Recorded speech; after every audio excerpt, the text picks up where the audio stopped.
Now, before we get started, I wanted to remind everybody that you can go listen to old episodes of the podcast in your feed, in whatever you're using to listen to me right now. I also wanted to make an announcement here of something I can be guaranteed that I will be doing in the future, and that is doing some new things with the podcast in what I'm calling Season 2, since we're coming up on the 24th episode of the podcast, as I've numbered them in the back end. And that is a traditional full season of programming, anime or otherwise. So I wanted to shift it into Season 2, and we're going to do some new stuff. We're actually going to do something finally with the YouTube channel, and that'll be really interesting because you'll be able to see a version of this podcast for the first time. But so stay tuned for that. Now let's jump into what we're talking about this week, and that is a little film from 2017, the live action version of it at least, called Ghost in the Shell. So before we jump into my thoughts on the live action Ghost in the Shell, immediately I want to hand it over to I to give us a quick plot synopsis. So take it away, I. The 2017 Ghost in the Shell live-action movie follows Major, a cyborg with a human brain and an advanced robotic body. She works for a special ops task force called Section 9, and their mission is to stop dangerous criminals and cyber-terrorists. As she takes on a mysterious hacker threatening the city's advanced cyber tech, she starts uncovering hidden truths about her own past and identity. With that out of the way, I want to talk about a few things before we get into the film proper, because there's a lot of stuff surrounding the live-action Ghost in the Shell film. A lot of it having to do with the casting, and we'll get to that in a minute. But that's not all that's happening here, because it is not a fairly well-reviewed film for a bunch of reasons. Probably the two best, and we're going to talk about, and we've already talked about one, but we're going to talk about the other one. The two best movies we're at least going to talk about in Movie May are the movie that inspired this, and that is Speed Racer, but also the movie that we previously talked about, Battle Angel Alita. And those are both dream projects of their creator. The interesting thing with Ghost in the Shell is that it actually feels like it needs to exist somehow.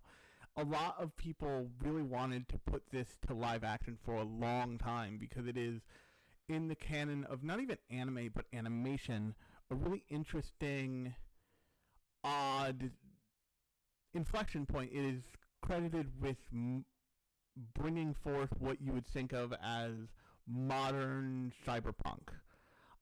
It's credited with a lot of the forms and functions of cyberpunk in things like Cyberpunk 2077 or like any other cyberpunk thing you can think of. And it's considered to be like a foundational work of that stuff. So what happened? Why did it take so long? The original film came out in 1998. The original manga even before then by Masamune Shirow. And like, what happened to it to make it bomb so hard when it came out with all of the, quite frankly, incredible, interesting and thoughtful production work that went into it, because a lot of people's opinions on this film are actually around the production materials of the film, which are significantly more interesting and cool than the film itself. Now, that said, I think there's something in this, but I think there's a lot in it that's not for someone who hasn't seen Ghost in the Shell. If you're wondering where to get into Ghost in the Shell, the live action film isn't it. I hate to break it to you. But like I said, there is something there. So what happened to this thing? Well, one of the things that I noticed happened to this thing in my, research for this episode is that there were 4 writers. Of course, Masamune Shirow is Masamune Shirow, the original manga author, is credited as a writer because he wrote the original source material of all of Ghost in the Shell, the Ghost in the Shell manga. But there are 4 writers just in general. And as a rule, when movies pass through that many writers, it's never necessarily a bad sign, but it's not a great sign from everything that I've heard. So that's the first tip-off. But what's really interesting, and that might be the root of the problem here, because watching the film, they get everybody right enough, but what feels odd is that it's just not quite right. And a lot of it being not quite right is not, in fact, part of the fact that it's an alternate timeline, because much of the stuff in the Ghost in the Shell universe is like alternate retellings. Ghost in the Shell Arise is an alternate retelling. It's the start of an alternate retelling that leads to the 2015 movie, the 2015 animated Ghost in the Shell Arise movie, which is actually a really good anime movie. But then you have the original film, and you have the sequel to that, Innocence, which is its own wild thing. The most unique and interesting version of a full timeline we kind of get is in the form of the Ghost in the Shell TV show, standalone complex. And that actually works really well as a kind of running timeline of the main characters' lives. In particular, Motoko Kusanagi, the Major, as she's called in, or Major Mary Killian, which we'll get to in a second, in the live-action film. So if you're looking for a place to kind of jump into the wider world of Ghost in the Shell, first, go watch the original film. It's a take it or leave it thing for me when it comes to watching the sequel of the original film, Innocence. It's interesting, but I don't think it's spent enough time in the oven, quite frankly. And lots of people find it kind of brooding and depressing and hard to understand. I didn't have that problem, but hey. But the thing with this film, and the thing with this film in particular, is that it has this big problem of it is a film that's kind of a clip show. And the biggest problem with it being a clip show is because it felt like, and I'll talk about the clip show aspect more after we get past the casting, but because that's the big elephant in the room if you know anything about this film. The clip show problem is that it really feels when you're watching the live action Ghost in the Shell film, that's a mouthful, that you are watching something made by people like, we're only going to get one shot at this, so we need to make sure we do it really, really right. And that leads to a lot of choices being made in terms of the primary plot, where everything gets all jumbled up. And you get something kind of from everything, maybe with the exception of Arise in this film. And it doesn't all hang together great. And then you get a kind of original film, you get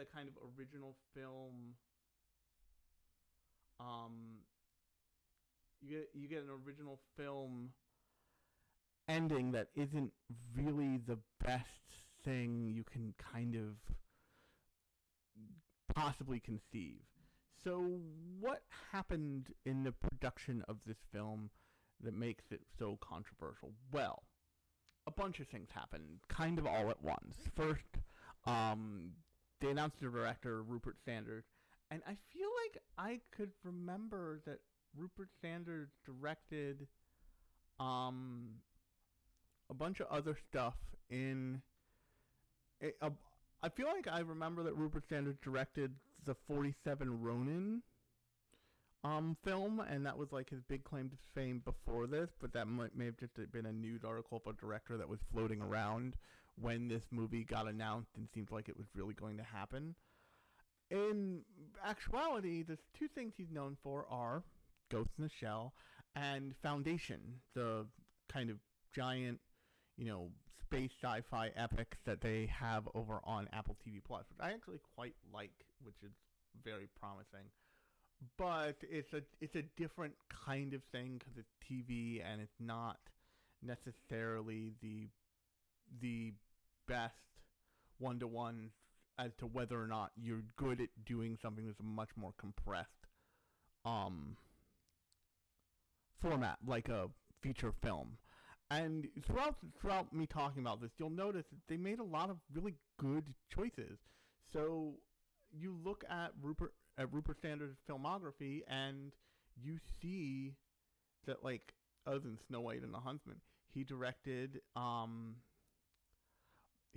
lot of stuff that makes you think, oh, this could be something he'd be really good at. And then there's the big, scary nightmare thing that is the casting of the Major. And this is the thing that drove people up a wall on all sides. But that casting is the casting of Scarlett Johansson. Now, a lot of people were pulling for a Japanese actress to be casted as the Major for reasons of purity and bullshit, but also because in people's minds, Scarlett Johansson didn't feel right, which always struck me as odd, because if you think about Scarlett Johansson, the more I've found this out doing my research for this very episode, the more you look into Scarlett Johansson, the more it seems like there's a little girl in there that, like, loves movies and she just wants to make good ones. And that's pretty great, actually. And on some level, she just happens to be really attractive, and a studio exec's kind of, like, wet dream of, pun intended, of a leading film actress.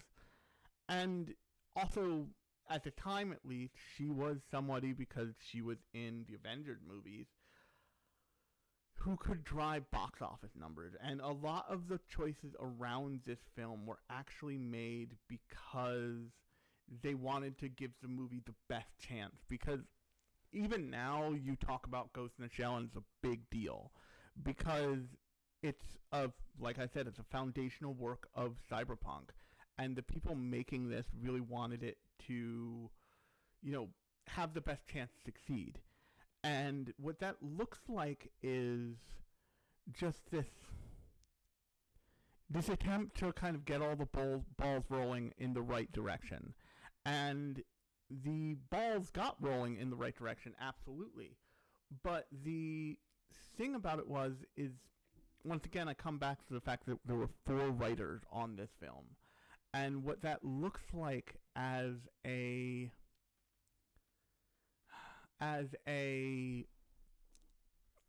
consequence is that actually it's not going to be what you want it to be, because they would have had an easier time with this film if they had just kind of made a choice to make a firm story to either adapt the original or make a firm Ghost in the Shell style plot, instead of doing what they try to do in the film, which is essentially tell an origin story for the Major, but fully on screen, instead of the way they do it in the original, which is not at all. By the time in the original 1989 film, she is fully formed. She's been a cyborg her entire life, and you're not given. She's kind of a cipher in that film, but in the standalone Complex series, they have a really beautiful episode where just sit you down and tell you what happened to the Major and tell you why she became a full-body cyborg and why she has such control over it. And it's really touching and sweet, and it ties into the second season of that show.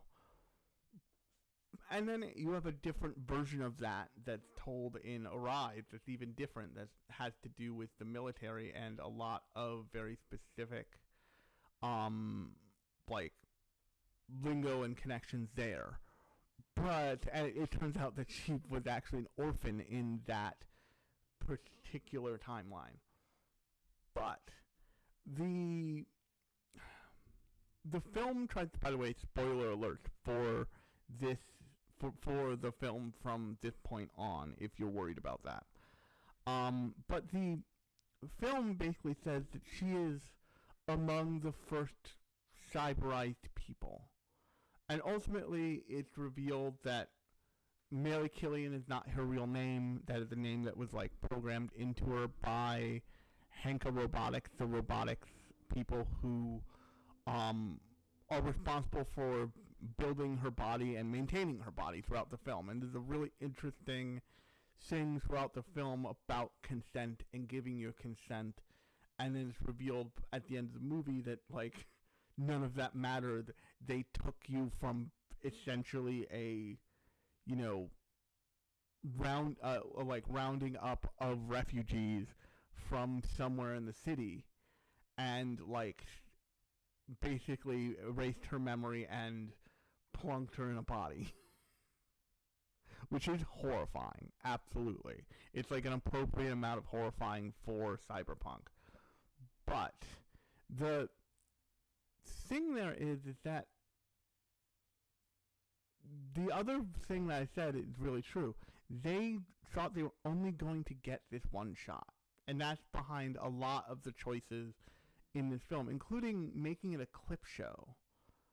But if you look at, like I keep saying, everything else that surrounds this film, it's important to note that, hey, they were making, like, the confluence of choices was actually pretty good.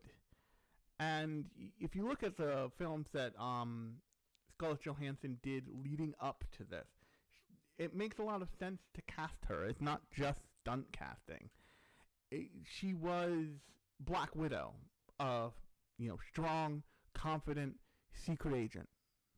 She was in Lucy, which, if you've seen Lucy, she's very much like Major Motoko Kusanagi in a lot of that film. She played an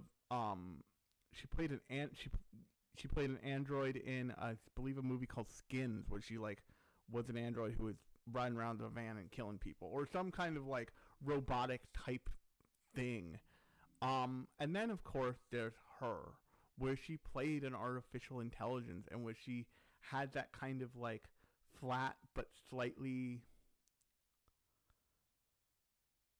emotional delivery for the entire time. And what I think happened here, and I brought up the 4 writers before, and I'm coming back to it, it's just the writers screwed up the characters. The writers didn't get the characters didn't A, get the characters on a fundamental level, and B, they were probably given direction to, like, put in as much of the Ghost in the Shell fandom stuff as possible, because, you know, Kuze is the bad guy, you know, they have one-for-one reproduced scenes, which are beautiful, including the opening, of, like, the scene in Innocence, where the woman's, like, eye plate comes up, and she's got, like, special eyes to interface with a stethoscope or something, with a microscope. They give you, of course, at the end, you get her on top of the spider tank, you know, breaking her arm that she tries to pull the hatch open. That's a classic. It's in most every Ghost in the Shell thing, is that specific scene. But the clip show nature hurts the crap. The clip show nature hurts the whole of it because it's not really it doesn't make it cohesive. I remember watching this one time with actually a family member, and this family member has a degree in film, so like he's got the literacy to know what's going on, and he straight up was like, "What's happening? Like what is this?" And I eventually was just like, it makes sense if you've seen Ghost in the Shell stuff. It's not going to make sense if you haven't seen Ghost in the Shell stuff. And what that means functionally is just that it's not enough. There's not enough here. And that's really the second part, because once again they don't get the character writing correct. And the way you know that is, once again, I just told you the parts that Scarlett Johansson has played. She has played strong, confident, kind of impassible female characters who stand there and are just as strong and sly and scary as the male characters. Her introduction into the Marvel Universe is essentially just laying Happy, played by Jon Favreau, out on the center of a boxing ring because she's a secret agent for S.H.I.E.L.D. And her introduction as Black Widow is similar to a scene in Ghost in the Shell standalone complex when the Major just makes Bato, I think it's Bato, punch himself in the face. She has that capacity as a actress to play that role, but what's pretty clear here is that role wasn't written for her. That's not what the writers wrote, and that's really where I think this film makes its like fundamental mistake, is the writing. The production is gorgeous. The casting is interesting, but totally defendable. And, you know, they didn't cast, I forget the actress's name from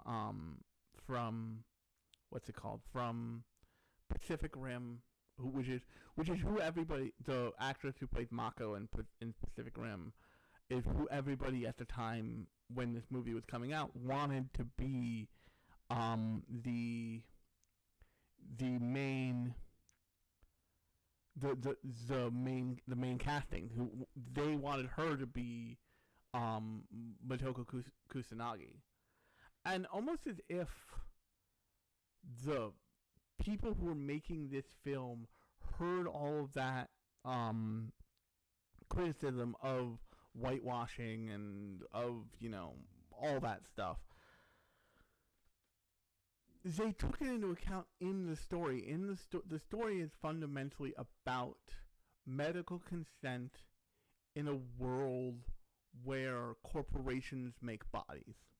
And I actually used to talk about exactly that in my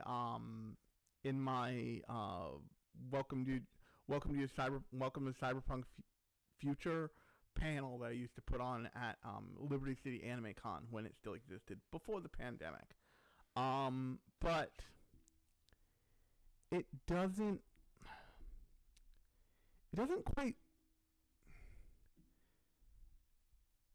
It's not that it doesn't hit, it really hits, because they make a point of having her say, "My name is Major Mary Killian, and I give my consent," every time she's going through a procedure. And they show procedures in this film kind of constantly for a long time.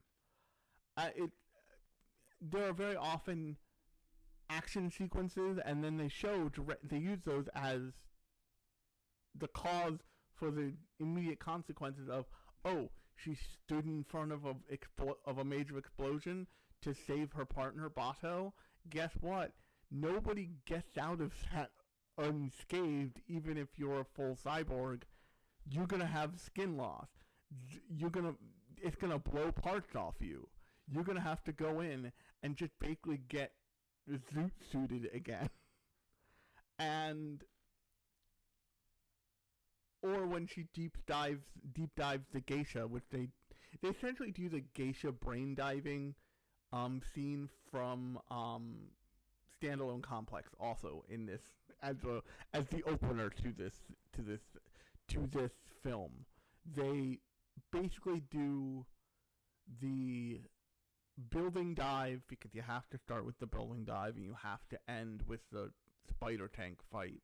But they do the building dive from the first movie, and then they do the geisha dive scene from the first season of the Ghost in the Shell Standalone Complex. And like I said, the entire film is like this. The entire film is a clip show, and you feel the desperation of all the people making it, of like, we're only going to get this one chance. And I'm sure everybody, including me, who saw this film, and maybe even the people who made it, wish in retrospect that instead of treating the Ghost in the Shell universe as this sacrosanct thing that you needed to like recreate people's very specific and important shots, you instead gave them an original story where it could exist alongside everything else. And as far as the character writing goes, once again, you know, they wrote Chief Aramaki really stilted. They wrote the rest of the cast like Pazu and like Ichikawa and even Togusa a little as kind of like the peanut gallery. And they made Togusa almost racist towards full cyborgs, which is really weird because in every version of the show, Togusa is picked because he's a beat cop, but also because he's almost completely natural. And in the original show, it's made very clear that like everybody respects Togusa for being a fleshy, and for lack of a better term, and in fact Togusa respects everybody else's choice to not be.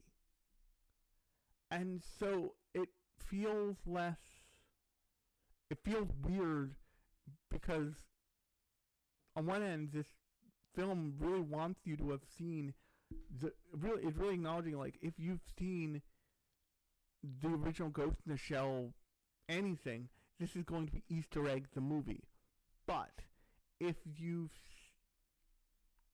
haven't seen it and you just makes you interested in it, you're going to find very different, much more complex versions of all the supporting cast in the other films and the other TV shows and even video games, because this is a weird thing to think about, but it's really interesting because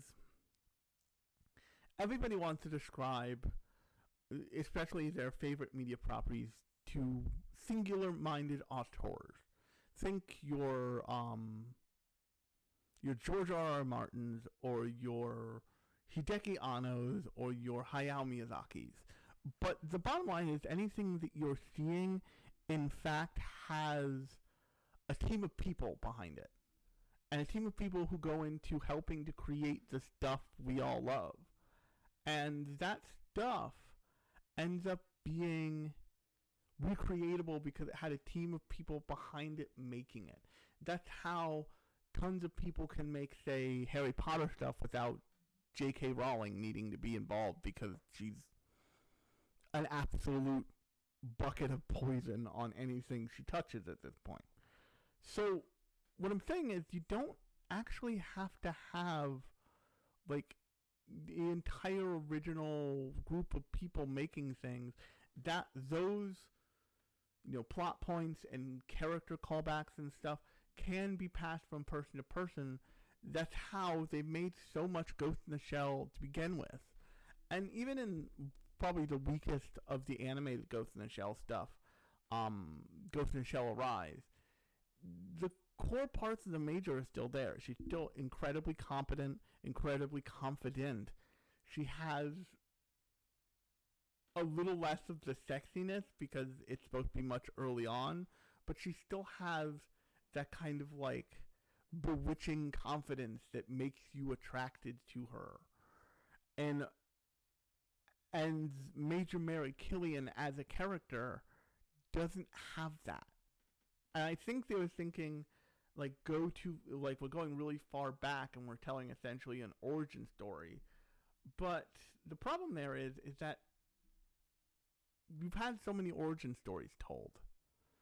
And you could have done something more interesting with it, because the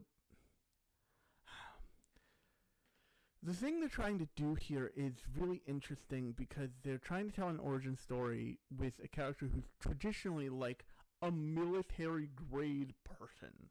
And what I mean there is, like, they've had military training for so long that it's in everything they do. And what it feels like you're supposed to be watching in the 2017 live action is someone gaining that confidence. But it doesn't happen fast enough. B, there's not enough there initially for you to latch on to the fact that, oh, this character is the Major earlier on. If you look at the characterization of Motoko Kusanagi in the original, not the original, but in Arise, she feels like someone who just who has all the technical skills, but doesn't have the interpersonal knowledge or skills to be doing what she's doing just yet. She doesn't feel like she's someone who can be in charge of a like group of essentially mercenaries for a government agency's sake. And a lot of the 4 hour 45 to hour long episodes of Ghost in the Shell Rise is actually about getting her there as a character. And in this film, it just doesn't, she never gets there. There's never the moment where, like, the emotion drains from her face and she's just confident. And like I said before, we've seen the actress do this. We know that she has that in her range. We know that Scarlett Johansson has the Motoko Kusanagi character fully in her range, because the pieces are represented in many, many, many other movies that she's already done. But the difference is the writing. And that's really where I think this film falters, is that the writing just isn't there. And you don't even need to look at the story or the characters. You need to look at the world. There's so many missed opportunities in this. There's a scene where Bato, who because of story reasons isn't fully cyberized yet, but he gets blown up, and then that's when they replace his eyes with the iconic Bato dot eyes of the Ranger Corps. And they're very clearly camera lenses. You can't tell me that Sony wouldn't jump at the chance to put the Sony logo around the camera lenses that are his eyes. And you're already having this conversation with the fake corporation you made up for the sake of the movie, Hanka Robotics. But the fact that they don't have it with any other part of the movie, and they're constantly talking about consent in like a corporate medical environment, and they don't do that. They don't expand it out to be like, well, who made what's his face's kidneys, or who makes Bato's eyes, is a really lost opportunity. And like I said, I know that they were very aware, you can tell from watching this film, that they were only going to get one chance to get this right. And so they tried so hard to get it right that they missed the forest for the trees. And that means they won't get another shot. They won't get another bite at the apple with the sequel because it just didn't do well enough. And that's a shame, because they could have improved this whole thing by having a second movie that's down the line, and the Major is still working for Section 9, and she now knows her real name, and she now is Motoko Kusanagi. And you could even explain away not casting Scarlett Johansson by saying, like, I just had my body updated to be the character who you see in the flashbacks in the kind of finale of the film. And they're not going to get that shot because they're not going to get that bite at the apple, like I said, because they didn't fully embrace the opportunity they had to begin with. And it's just, the whole thing is a really interesting kind of mess. And that's actually where I'm going to leave it. So,